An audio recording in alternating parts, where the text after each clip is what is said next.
ಗೊತ್ತಿರಬೇಕು. ನನಗಿದೆ ಅಲ್ವಾ, ಇನ್ನೊಬ್ಬರಿಗೆ ಸಿಗಲಿ, ನನ್ನ ನೆರೆಹೊರೆಯವರಿಗೆ ಸಿಗಲಿ, ನನ್ನ ನೆರೆಯ ರಾಜ್ಯಕ್ಕೆ ಸಿಗಲಿ, ನೆರೆಯ ದೇಶಕ್ಕೆ ಸಿಗಲಿ ಅನ್ನುವಂಥ ಭಾವನೆಯಿಂದ ನಾವು ಇವತ್ತು ಇಡೀ ವಿಶ್ವವನ್ನ ಕಾಣಬೇಕಾಗಿದೆ ಬಂಧುಗಳೇ. ನೋಡಿ, 1 ಲಕ್ಷ ಬಹುಮಹಡಿ ವಸತಿ ಯೋಜನೆ ಅಂತ ಫಲಾನುಭವಿಗಳ ಹೋರಾಟವನ್ನು ಮಾಡ್ತಿದ್ದಾರೆ. ಅವರು 1 ಲಕ್ಷ ಮನೆ ಕೊಡ್ತೀವಿ ಅಂತ ಮುಖ್ಯಮಂತ್ರಿಗಳು ಕಾರ್ಯಕ್ರಮ ಶುರು ಮಾಡಿದ್ರು. ಈಗ ಅವ್ರೇನ್ ಮಾಡ್ತಾ ಇದ್ದಾರೆ ಅಂದ್ರೆ ದುಪ್ಪಟ್ಟು ಅದಕ್ಕೆ ಹಣ ಕಟ್ಟಬೇಕು ನೀವು, ನಮ್ಮ ಹತ್ರ ದುಡ್ಡಿಲ್ಲ ಅಂತಿದ್ದಾರೆ. ಇದು ಸರಿಯಾದ ಕ್ರಮ ಅಲ್ಲ.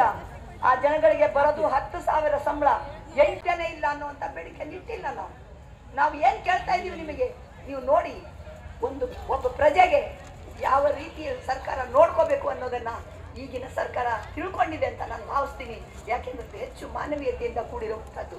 ಅದರಲ್ಲಿ ಬೂಟಾಟಿಕೆ ನಾಟಕಗಳು ಇರಬಹುದು, ಆದರೆ ಮೂಲಭೂತವಾಗಿ ಅವರ ಚಿಂತನೆಗಳು ಒಳ್ಳೆಯದಾಗಿವೆ. ಯಾಕೆಂದ್ರೆ ಮೌಢವನ್ನ ದೂರ ಮಾಡ್ಬೇಕನ್ನುವಂಥದ್ದು ಮತ್ತು